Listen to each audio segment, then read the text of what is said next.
그러므로 형제들아, 우리가 예수의 피를 힘입어 성소에 들어갈 담력을 얻었나니 우리가 마음의 뿌림을 받아 악한 양심으로부터 벗어나고 몸은 맑은 물로 씻음을 받았으니 참 마음과 온전한 믿음으로 하나님께 나아가자. 아버지 하나님, 은혜와 사랑을 감사합니다. 우리의 죄를 지고 골고다 언덕길로 오르신 예수님의 은혜를 힘입어 예배의 자리로 나왔습니다. 주님의 그 발자취를 저희도 따르기 원합니다. 주님이 지신 십자가를 우리도 지기를 원합니다. 사순절 기간이 깊어가고 있는데 저희 마음에도 주님의 고난이 더 깊이 새겨지길 원합니다. 이 시간 영과 진리로 예배드리게 하시고 하나님께 영광이 되는 예배가 되게 하옵소서. 예수님 이름으로 기도드립니다. 아멘.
나는 전능하신 아버지 하나님 천지의 창조주를 믿습니다. 나는 그 외 유일하신 아들 우리 주 예수 그리스도를 믿습니다. 그는 성령으로 잉태되어 동정녀 마리아에게서 나시고 본디오 빌라도에게 고난을 받아 십자가에 못 박혀 죽으시고 장사된 지 사흘 만에 죽은 자 가운데서 다시 살아나셨으며 하늘에 오르시어 전능하신 아버지 하나님 우편에 앉아 계시다가 거기로부터 살아있는 자와 죽은 자를 심판하러 오십니다. 나는 성령을 믿으며 거룩한 공교회와 성도의 교제와 죄를 용서받는 것과 몸의 부활과 영생을 믿습니다. 아멘. 십자가를 지신 주님 발 앞에 저희가 엎드려 눈물을 흘리며 통회합니다. 주님께서는 죄악을 기뻐하지 않으시는데 저희는 죄악을 즐기며 한 주일을 보냈습니다. 인애를 기뻐하시고 공의를 절구하시는데 저희는 불의와 부정함에 몸을 맡기고 살았습니다. 부활의 영광에 참여하기를 원하지만 십자가를 지기는 예민하였습니다. 하나님 나라 외에 영원한 상급 얻기를 사모하지만 주님 나라를 위한 헌신은 없었습니다. 저희의 이기적인 생각과 잘못된 선택들을 용서해 주시고 이제 하나님의 영광과 그리스도의 복음과 교회를 위해서 고난을 마다하지 않는 믿음의 용사들이 되게 하여 주옵소서. 예수님 이름으로 고백의 기도를 드립니다.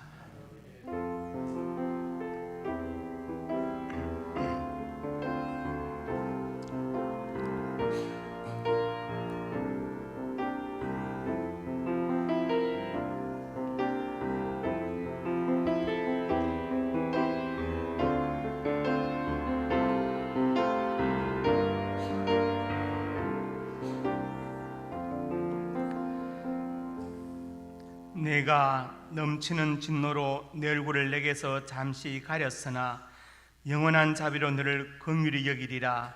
내 구속자 여호와께서 말씀하셨느니라. 아멘.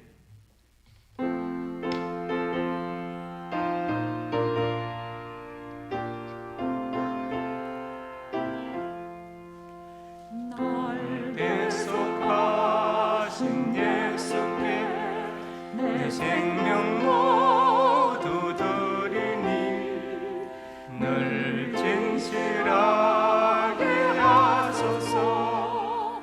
내 구주 예수여, 나 구주 위에 살리라. 내 기쁨 한량없으리. 내 갈 길 인도하소서. 내 구주 예수여, 날 구원하신 예수를 일평생 의지하오니 날 영접하여 주소서. 내 구주 예수여, 나 구주 위에 살리라. 내 기쁨 한량없으리. 내 갈 길 인도하소서. 내 구주 예수여.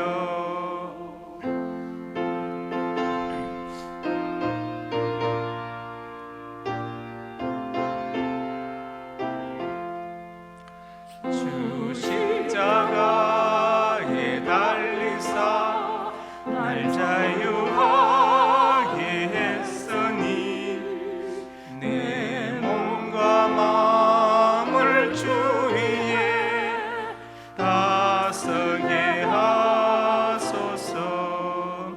나 구주 위에 살리라. 내 기쁨 한량없으리. 내 갈 길 인도하소서. 내 구주 예수여.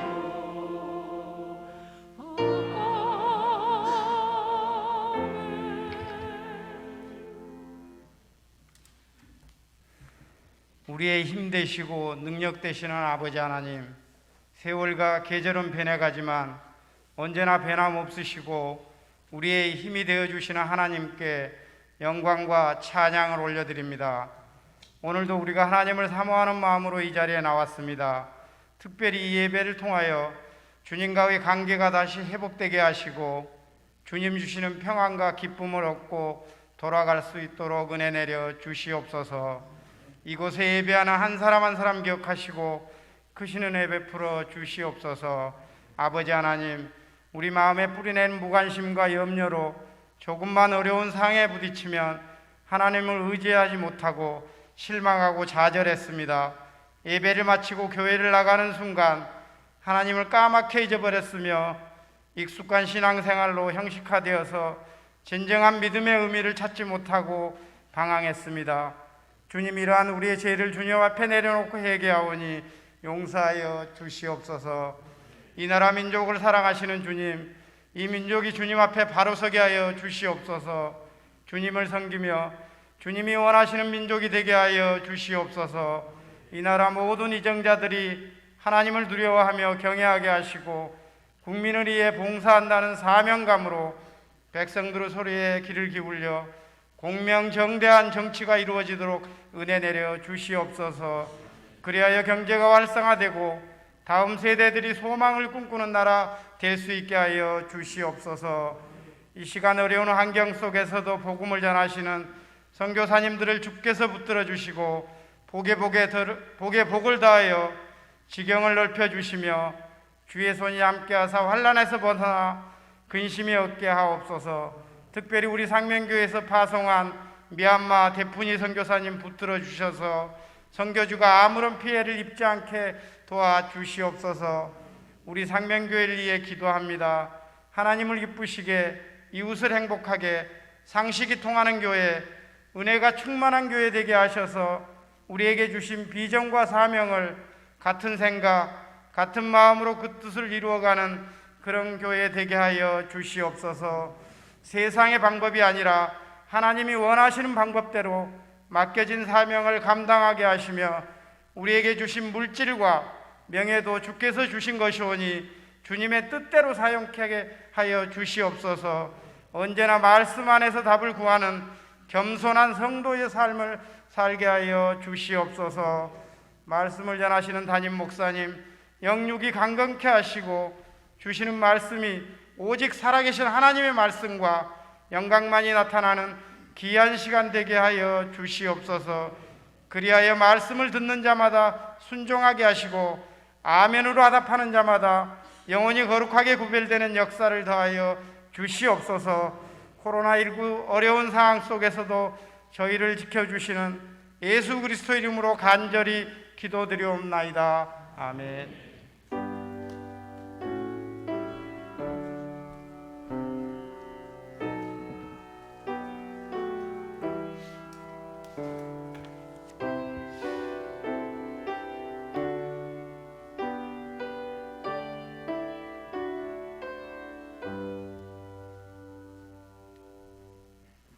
상명 가족 소식입니다. 은혜와 진리가 충만한 우리 상명교회 예배에 참석하신 성도님들 예수님의 이름으로 환영합니다. 박규태 형제가 범사에 감사하여 강단에 꽃을 드렸습니다. 새가족 양육방과 오후 예배 찬양되는 별도 공지가 있기까지 연기합니다. 주일 예배를 1부 오전 5시, 2부 7시, 3부 9시, 4부 11시로 드립니다. 당분간 주일 새벽 예배는 없으며 5시 주일 일부 예배로 드립니다. 다음 주 28일은 종려 주일이며 고난 주간의 첫날입니다. 새벽 기도는 1, 2부로 진행되며 고난 주간 설교가 진행됩니다. 부활주일 4월 4일에 있을 학습, 입교, 세례 대상자를 각 교구별로 파악해서 사무실로 알려주시기 바랍니다. 만 6세까지 유아 세례를, 만 7세부터 13세는 어린이 세례를 줄 수 있되 부모 중 한 분이라도 세례 교인이면 혹은 입교인이면 줄 수 있고 부모의 부재 시 장애의 허락으로 가능합니다. 주보에 첨부된 성경 문제는 꼭 풀어보시고 다음 주 설교 요약은 꼭 읽어보시기 바랍니다. 신년 기도 카드를 1층 로비에 비치해 두었으니 자유롭게 작성하여 1층과 2층 로비에 있는 접수함에 넣어주시기 바랍니다. 다음 주 3월 28일 2부 예배의 대표 기도자는 장한익 안수 집사님입니다. 함께 기도해 주십시오. 선교 미얀마 태푼이 선교사와 상명 사랑 선교센터 서영규 선교사 비자 재발급 관련 긴급 기도 요청, 군대 가 있는 박권찬, 김민섭, 안종진, 문종민, 김미르, 양동우, 조원영, 해외에 있는 미국 유영진, 조선영, 호주 이준경, 신정란, 중국 김지수, 선대영, 캐나다 이종원, 선혜란을 위하여 기도하여 주시기 바랍니다. 이상입니다.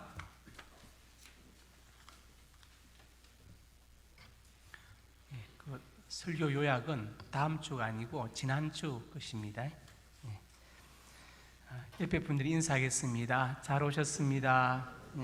사랑으로 축복합니다. 오늘 말씀은 사도행전 18장 5절에서 11절까지의 말씀입니다. 한 절씩 교독하겠습니다. 실라와 디모데가 마게도니아로부터 내려오매 바울이 하나님의 말씀에 붙잡혀 유대인들의 예수는 그리스도라 밝히 증언하니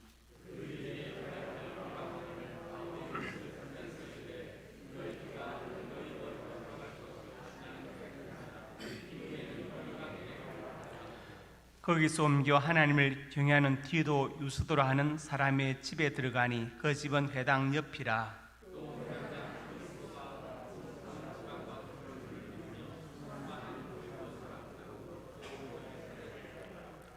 밤에 주께서 환상 가운데 바울에게 말씀하시되 두려워하지 말며 침묵하지 말고 말하라.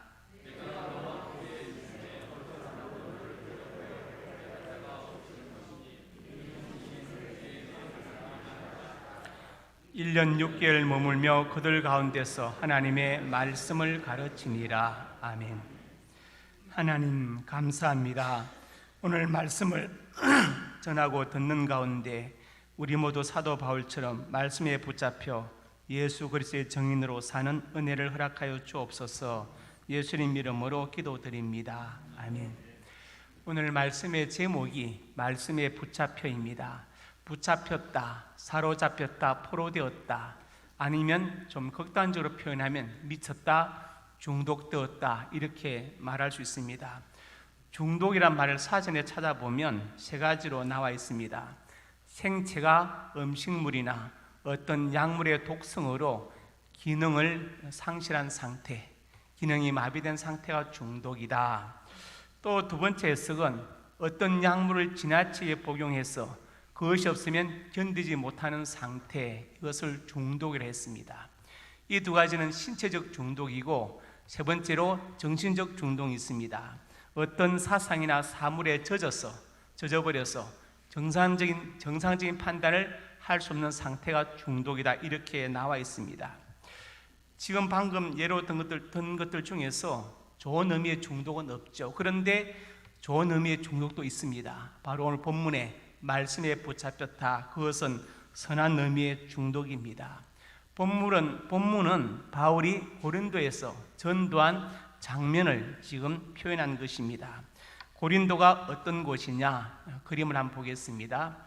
빨간 동그라미 있는 곳이 바로 고린도입니다. 지중해를 바라보고 있고 삼면이 다 바다입니다. 그래서 항구 도시이고 그 다음에 또 향락의 도시이고 군사적으로도 중요한 곳이 바로 고린도 지역입니다. 바울은 이 고린도에서 그 2년 가까이 1년 6개월 이상 머물면서 전도해서 고린도 교회를 세웠습니다.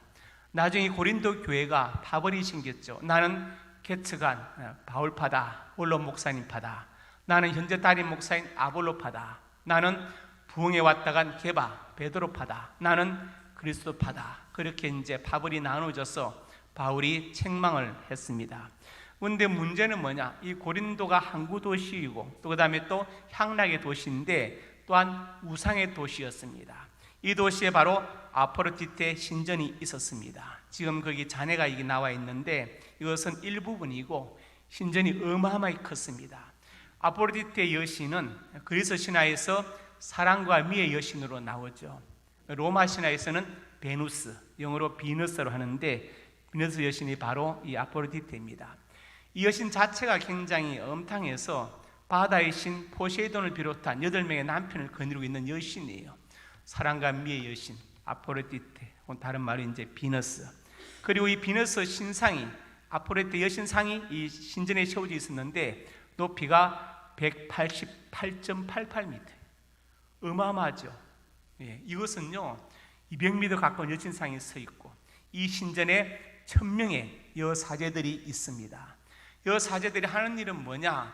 이 아포로디테 여신이 사랑과 미의 여신이기 때문에 찾아오는 사람들과 혼음 행위를 하는 것이 여신에 대한 최고의 예배다, 이렇게 생각하고 공식적인 혼음 행위가 신전에서 1000명의 여사제들이 대기하고 있고 벌어지고 있는 거예요. 이 향락의 도시, 음란의 도시에 바울이 가서 2년 가까이 머물면서 전도해서 교회를 세웠고, 오늘 본문은 이 고린도를 배경으로 일어난 전도의 한 장면에 대해서 말하고 있습니다. 오늘 본문에서 바울은 말씀에 붙잡혔다 그렇게 말했습니다. 즉 나는 말씀에 사로잡혔다, 말씀에 포로가 되었다, 말씀에 중독되었다는 것이죠. 한양대 정민 교수가 쓴 미쳐야 미친다는 책이 있습니다. 한자로 쓰면은 불광불급이라고 하죠. 미칠 광재, 급은 이르다 도달하다 그런 뜻입니다. 미치지 않으면 미치지 못한다, 이르지 못한다. 이 책에는 조선시대 소위 우리가 요즘 말로 덕후라, 덕후, 한 가지 일에 완전히 미쳐서 그 분야의 일가를 이룬 사람들의 이야기를 다루고 있습니다. 정민 교수는 한양대 국문과 교수인데 과목은 한국 한문학을 가르치고 있습니다. 한번 시간 되시면 읽어보셔도 도움이 될 것 같습니다. 오늘 본문에서 바울은 말씀에 붙잡힌 사람이 되었다고 말합니다. 오늘 이 말씀 전하고 듣는 가운데 우리가 다른 것이 아니라 하나님의 말씀에 붙잡혀 살아갈 수 있기를 주님의 이름으로 축복합니다. 그렇다면 말씀에 붙잡혔다는 것은 무엇을 뜻하는 것인가? 첫째로 같이 읽습니다. 하나님께 붙잡혔다. 오늘 본문 18장 5절에 나오는데 읽어봅시다.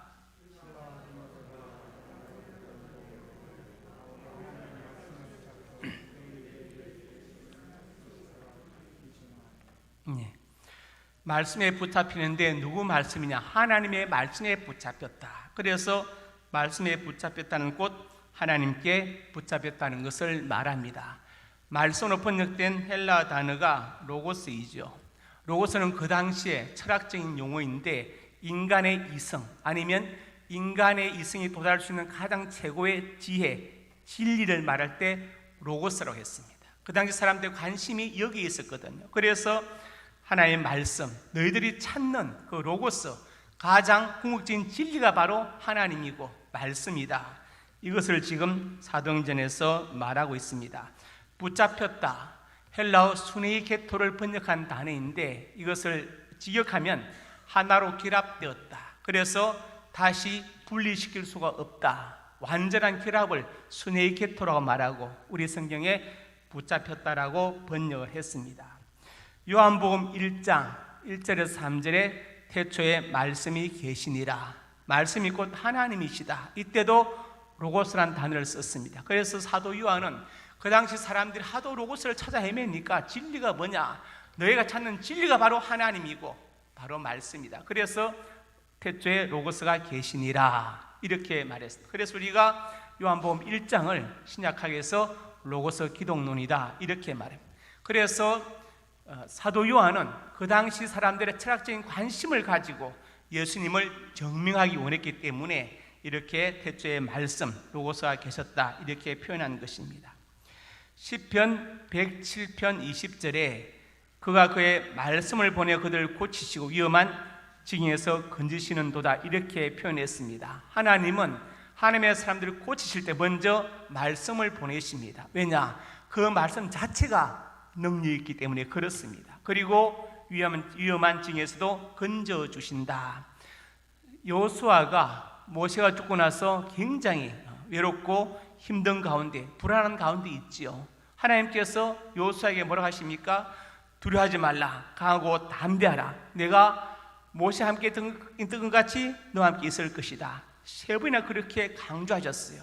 말씀을 하신 것입니다. 말씀으로. 그래서 우리가 어려울 때 여러분 말씀으로 위로를 받으시고 말씀으로 격려를 받으시고 말씀으로 힘을 얻으시기 바랍니다. 왜냐? 그 말씀 자체가 살아있는 하나님의 능력이기 때문에 그렇습니다. 하나님 말씀을 보내셔서 우리를 고쳐주시고 말씀을 보내서 우리를 건져주십니다. 요한복음 15장에 말씀했지요. 예수님께서 포도나무와 가지의 비유를 들면서 내가 일러준 말로 이미 깨끗해졌다. 그 말씀 자체가 능력이기 때문에 깨끗해졌다고 선포하시는 것입니다. 그리고 요한복음 6장에 가서 살린 것은 영이니 육은 무익하다 이렇게 말씀하셨죠. 왜 육이 무익하냐?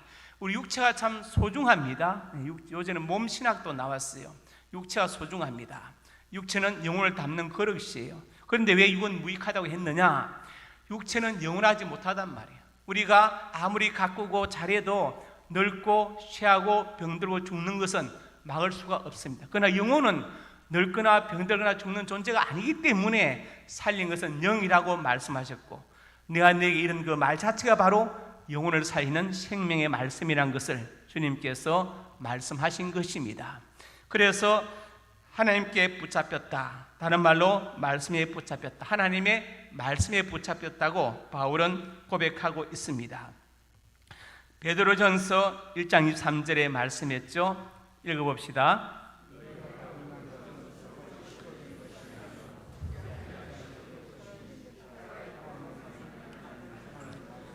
우리가 거듭난 것은 썩어질 씨, 율법으로 된 것이 아니고 썩지 아니할 씨, 바로 복음으로 된 것이다. 베드로 사도가 그렇게 말했습니다. 어떤 이단은 이것을 잘못 해석해서 썩어질 씨는 기성교에서 말하는 것이고, 썩지 아니할 씨는 자기들의 가르치는 것이다, 이렇게 말하는데 그것은 잘못된 것이죠. 썩어질 씨는 율법을 말하는 것이고 썩지 아니할 씨는 복음을 말하는 것입니다. 그래서 우리가 거듭난 것은 다른 무엇이 아니라 하나의 말씀으로 거듭났다. 우리가 예수 믿고 구원받을 때 무슨 도장 찍힌 각서를 받는 거 아닙니다. 하나님 우리에게 각서 써주지 않아요. 우리가 그 말씀을 믿을 때 우리는 구원을 받는 것입니다. 그래서 말씀에 붙잡혔다는 것은 곧 하나님께 붙잡혔다는 것을 말하는 것입니다. 이사야 40장 8절에도 풀은 마르고 꽃은 시드나 우리 하나님의 말씀은 영원히 서리라 하라. 풀은 마르고 꽃은 시든다. 인생은 풀 같고 인생의 영광이다 꽃과 같다고 성경은 말씀하고, 이어서 그 풀은 마르고 인생은 점점 노쇠해지고 영광은 사라지지만 말씀은 영원히 설 것이다, 이렇게 말씀했어요. 왜냐? 하나님의 말씀이기 때문에 그렇습니다. 그래서 우리 기독교는 말씀의 종교입니다. 말씀이 가는 데까지 가고 말씀이 멈추는 데서 멈춰야 그것이 개혁주의 신학이고 바른 신학입니다. 그 다음에 잠언 16장 1절에 말씀했죠. 삼가 말씀에 주의하는 자는 좋은 것을 얻나니 유아를 의지하는 자는 복이 있느니라. 여기 보니까 말씀에 주의하는 것과 유아를 의지하는 것은 같은 동급이죠. 그리고 좋은 것과 복이 있다는 것도 같은 것입니다. 그러니까 말씀에 주의하는 것은 곧 유아를 의지하는 것이다. 왜? 하나님의 말씀이기 때문에 그렇습니다. 여러분을 존중하는 사람은 여러분의 말을 경청할 것이고 여러분의 말을 귀하게 들을 것이고 그리고 실천하려고 할 것입니다. 그렇지 않습니까? 여러분을 존중한다고 하면서 여러분의 말에 관심이 없거나 그 말에 어떤 노력도 기울이지 않으면 그 존중은 거짓말이죠. 자녀가 부모님 앞에서 아버지 엄마 얘기하는데 부모의 말에 귀를 기울이지 않고 순종하지 않으면 그것은 사실은 부모님을 공경하지 않는 것과 같은 것입니다. 그래서 하나님의 말씀에 붙잡혔다, 바울이 지금 그것을 고백하고 있습니다. 그리고 또 나아가서 바울은 성자 예수님께 붙잡혔습니다. 빌립보서 1장에 나와 있죠.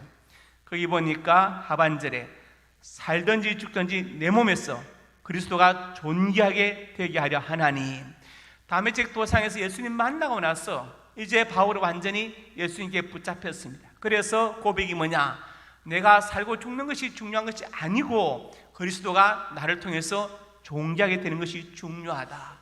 내가 살아서 그리스도가 존귀하게 된다면 나는 그 길을 택할 것이고 내가 죽어야 그리스도가 존귀하게 된다면 나는 그 길을 택할 것이다. 이것을 바울이 고백합니다. 로마서 14장에도 말씀했죠. 8절에 보니까 읽어봅시다.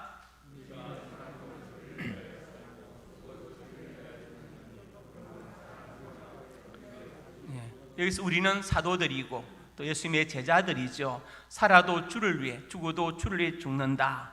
사나 죽으나 우리가 주의 것이다. 이것이 바울의 고백입니다. 그러니까 바울은 완전히 예수님께, 성자 하나님께 사로잡힌 사람이 되었습니다.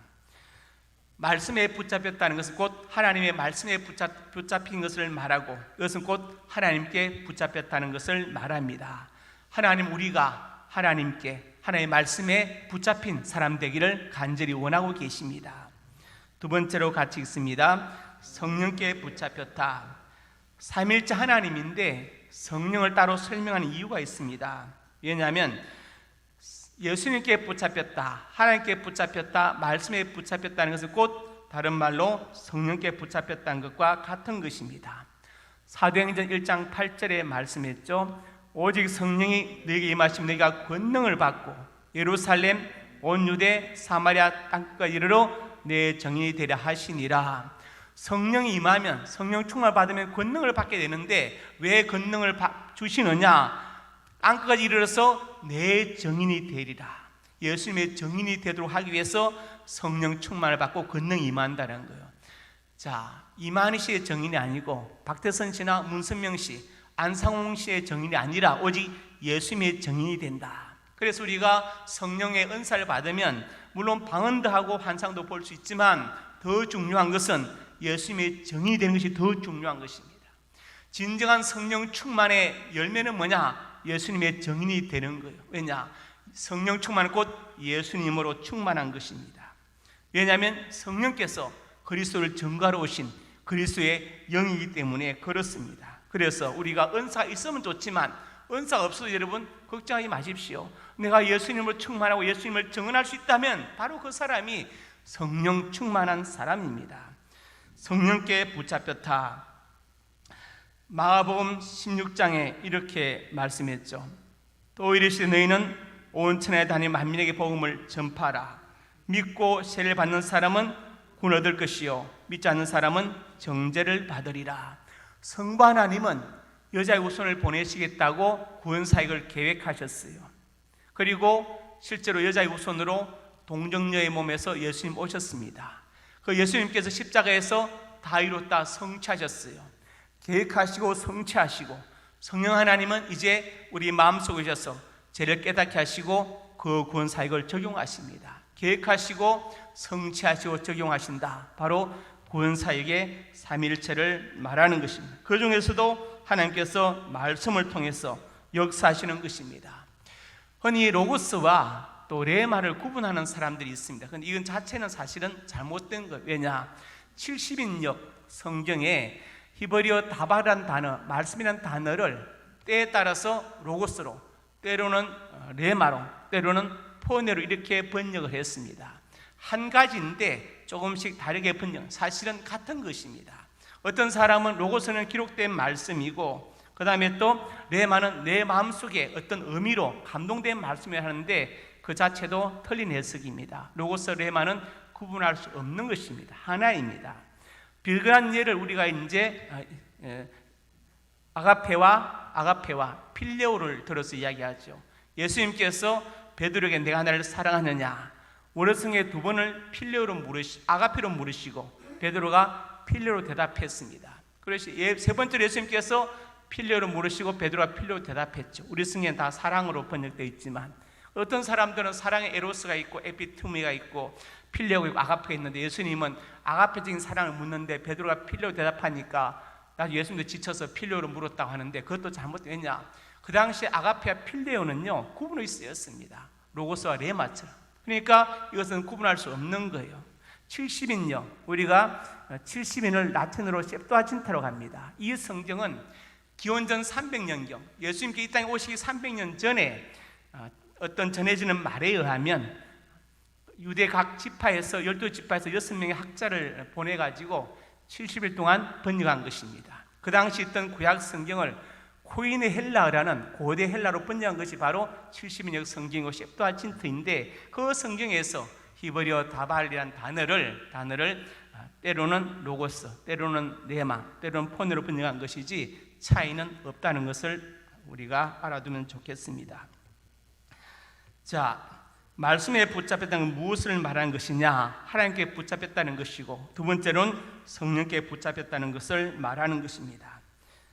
세 번째로 같이 읽습니다. 사명에 붙잡혔다. 사도행전 20장에 바로 이렇게 말했습니다. 은혜의 복음을 증언하는 일, 바로 내가 예수께 받은 사명이다. 그리고 나의 생명도 귀하게 여기지 않겠다고 바울이 지금 선포하고 있습니다. 우리가 바울을 살펴보면 41 감한 매를 5번 맞았습니다. 성경에 40까지는 때리지만 그 이상 때리지 말라고 했기 때문에 유대인들은 매를 때릴 때 혹시 잘못이었을까 봐 39대만 때렸습니다. 그런데 39대를 태장으로 맞았다. 이게 보통 일이 아닙니다. 조선시대에도 곤장이 있었죠. 소곤, 중곤, 대곤이 있습니다. 그런데 대곤으로 치집대를 맞으면 어떻게 될까요? 죽습니다. 엉덩이 살이 다 헤어지고 뼈가 부러져서 치집대면 사실은 죽는 거예요. 그 다음에 백대도 있습니다. 그거는 형틀에서 그냥 죽었다고 봐야 됩니다. 그런데 39대를 태장으로 맞았다. 그것도 일생 살면서 5번을 맞았다고 했어요. 얼마나 고통스럽겠습니까? 군에서 빠따 맞아 보신 분들은 물론 옛날 얘기지만 그런 일이 있었죠. 옛날에 참 고통스러운데 바울은 그것을 5번 맞았습니다. 그리고 또 사람들이 돌로 쳐서 바울을 죽은 줄 알고 버려두고 갔어요. 돌에 맞아서 죽었다고 느껴질 정도면 몸이 아니라 머리를 맞았다는 거예요. 완전 의식을 잃어버리고 머리가 깨지고 피를 흘린 그 상태에서 계속 바울은 일어나서 계속 복음을 전하러 다닙니다. 왜냐? 이것이 자기가 받은 사명이기 때문에. 그래서 생명보다 더 귀한 사명이기 때문에 바울은 복음 전하는 데 자기의 목숨을 걸었습니다. 그는 사명에 붙잡힌 사람이 되었습니다. 골로새 1장에 뭐라 합니까? 복음의 일꾼이 되었다. 나와 바울은 복음의 일꾼이 되었다. 바울은 하나의 잡이 있었습니다. 천막을 만드는 것이죠. 유대인들은 아이가 크면은 14살이 되면은 기술 하나 가르쳐요. 그 기술을 가지고 먹고 살아라. 바울은 천막 만드는 것을 배웠습니다. 물론 바울은 부유한 가정에서 자랐지만 그 일을 배웠어. 나중에 이제 복음을 전하 다니면서 직접 천막을 만들고 팔고 수리해서 복음 사역에 보탰었습니다. 천막 만들어서 돈을 버는 것이 목적이 아니었고 그걸 가지고 복음을 전하는 데 목적이 있었습니다.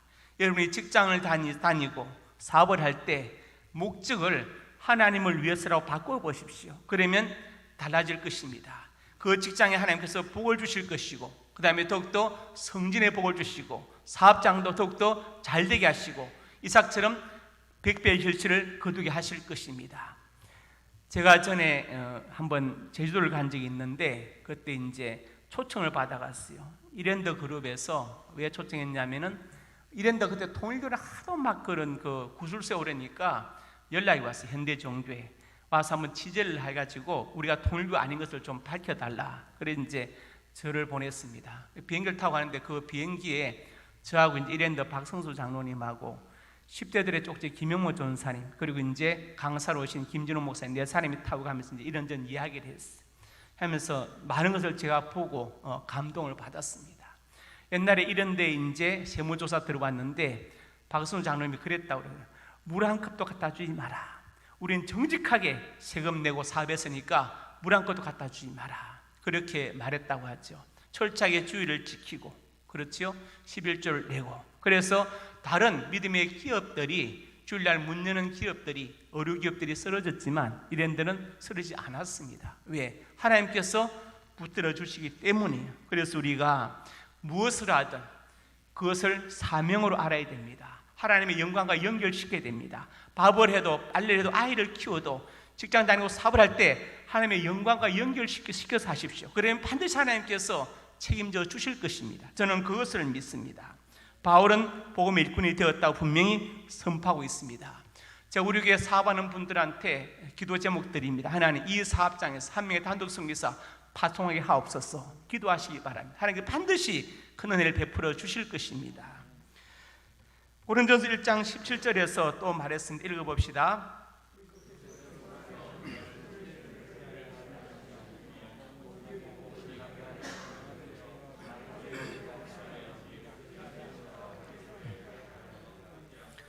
다메섹 도상에서 예수님 만나고 그리고 이제 바울이 파송되었을 때 그 이유가 뭐냐?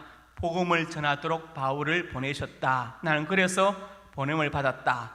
말의 지혜로 하지 않는다. 바울은 당대 최고의 철학자 가말리엘 문화에서 철학을 공부했습니다. 그러니까 철학자로 훈련된 사람이죠. 그런데 그 말의 지혜로 하지 않고 그리스도의 십자가를 전거하겠다. 고린도전서 1장에 보면 뭐라 했습니까?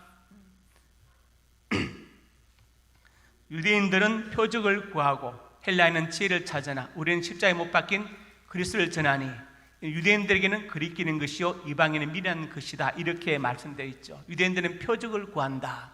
표적이 뭐냐? 당신이 나사로를 살려냈어?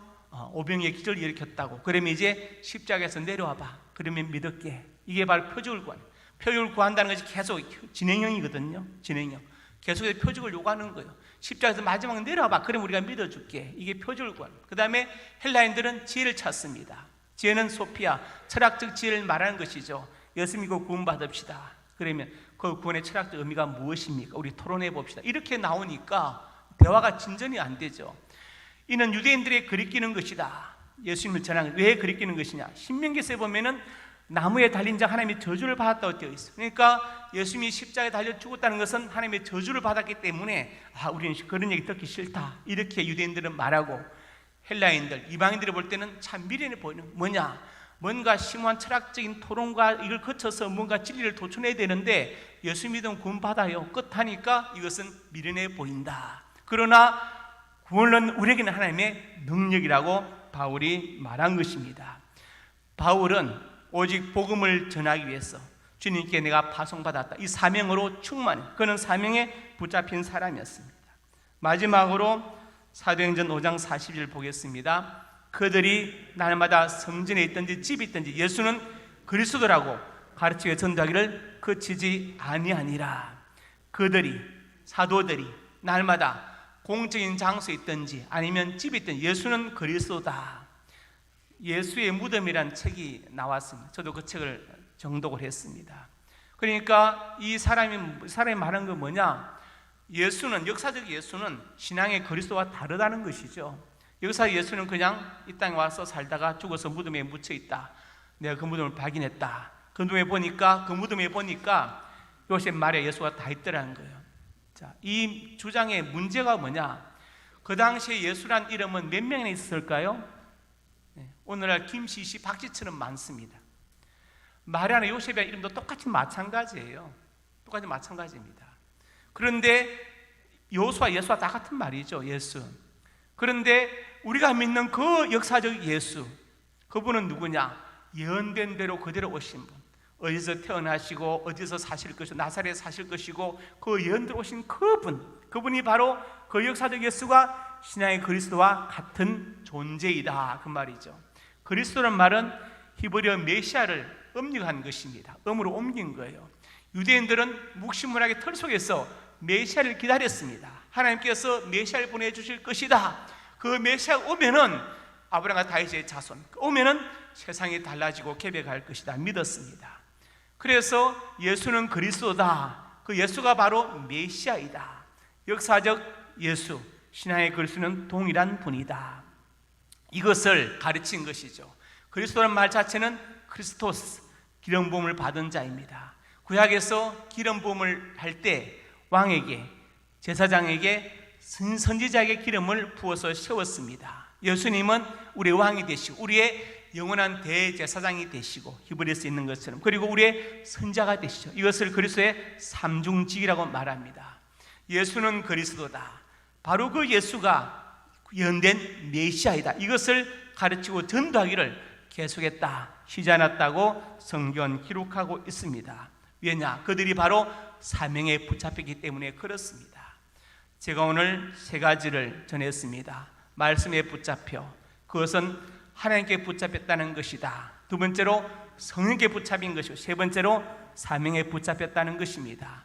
하나님은 우리가 어떤 직분이나 직책을 가지지 않아도 됩니다. 물론 다 중요하지만 더 중요한 것은 우리가 말씀에 붙잡히기를 원하십니다. 그래서 말씀에 붙잡혀서 그리스도의 증인으로 살기를 간절히 원하고 계십니다. 우리 모두 사도 바울처럼 말씀에 붙잡혀서 예수 그리스도의 증인으로 살 수 있기를 주님의 이름으로 축복합니다. 아버지 하나님, 은혜와 사랑을 감사합니다. 오직 말씀에 붙잡혀 예수 그리스도를 증거하는 데 생명을 바친 사도 바울처럼 우리도 그렇게 말씀에 붙잡히게 하시고 오직 사명에 붙잡혀서 복음의 증인으로, 그리스도의 증인으로 살게 하여 주시옵소서. 하나님의 사람들이 가는 곳곳마다 예수는 그리스도라는 말씀이 증거되게 하여 주시옵소서. 예수님 이름으로 기도드립니다. 아멘.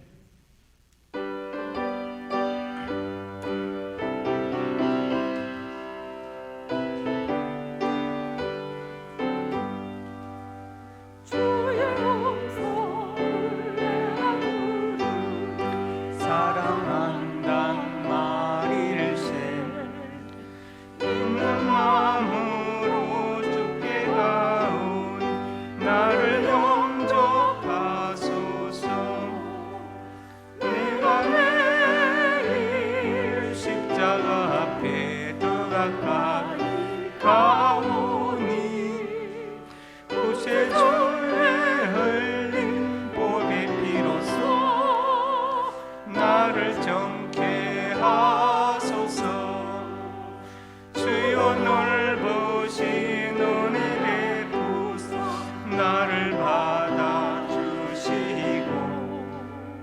나의 품은 뜻 주의 뜻같이 되게 하여 주소서. 내가 매일 십자가 앞에 더 가까이 가오니 구세주의 흘린 보배 피로써 나를 정케 하소서.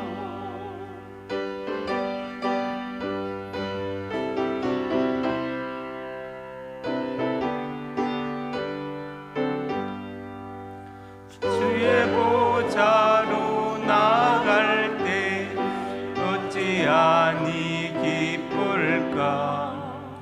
주의 얼굴을 항상 배운 더욱 친근합니다.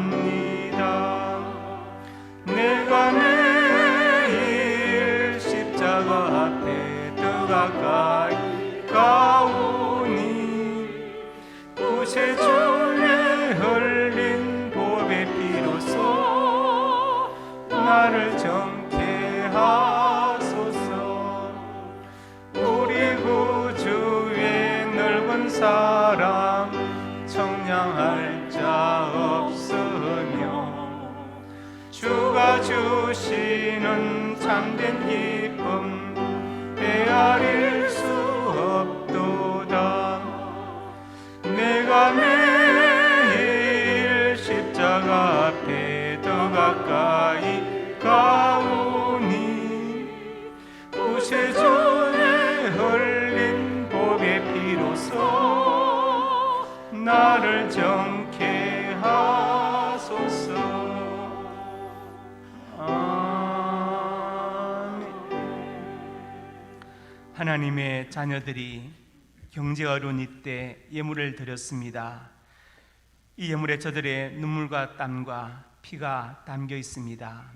이 땅을 사는 동안 저들의 눈물과 땀을 닦아주시고 이 코로나 시기에 저들의 생명을 눈동자처럼 보호하여 주시옵소서. 예물 쓰는 곳마다 하나님의 영광이 선포되고 오직 예수 그리스도의 복음이 증거되게 하여 주시옵소서. 소외되고 연약하고 힘들어하는 많은 이웃들을 격려하고 그리고 학생들을 격려하는데 이 귀한 예물이 쓰임받게 하여 주시옵소서. 성도의 가정과 직장과 사업장마다 윤육간에 풍성한 복을 주시고 자녀들의 앞날이 복되어서 하나님을 경외하며 부모님께 효도하고 순종하는 자녀들이 되게 하여 주시옵소서. 진학의 문을 열어주시고 취업의 문과 사업의 문도 열어주시고 믿음의 좋은 배필을 만나게 하시고 태의 문도 열어주시옵소서. 시간 하나님의 사람들이 소원으로 가슴에 손 얹었습니다. 우리의 꿈을 주시니 감사합니다. 비전을 주시니 감사합니다. 하나님의 영광을 위하여 이 꿈들이 이루어질 것을 믿습니다. 믿고 기도하며 성실하게 달려가게 해 주시옵소서. 나사렛 예수님의 근시와 능력으로 명하노니 내 모든 손이 주 안에서 반드시 이루어질지어다. 또한 하나님의 사람들이 믿음으로 아픈 곳에 손 얹었습니다. 하나님은 나의 창조자가 되시고 내 생명의 주인 되십니다. 우리는 믿음으로 손 얹었습니다. 치료의 광선을 발하여 주시옵소서. 찔러 쪼개 치료하여 주시옵소서. 나사렛 예수님의 근시와 능력으로 명하노니 내 모든 질병이 떠나갈지어다. 윤곽에 강건할지어다. 하나님 건강과 장수의 복을 받아서 한 번밖에 없는 인생 헛되이 살지 않게 하시고 주를 위해서 복음을 위해서 몸된 교회와 사명을 위하여 살게 하여 주시옵소서. 예수님 이름으로 간절히 축복하고 기도드립니다.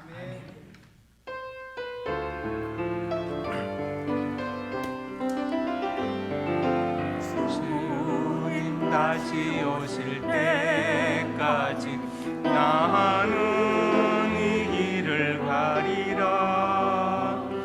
좁은 문 좁은 길 나의 십자가 지고 나의 가는 이 길 끝에서 나는 주님을 보리라. 영광의 내 주님 나를 맞아주시리. 주님 다시 오실 때까지 나는 일어나 달려가랴 주의 영광 온 땅 덮을 때 나는 일어나 노래하리 내 사모하는 주님 온 세상 구주시라 내 사모하는 주님 영광의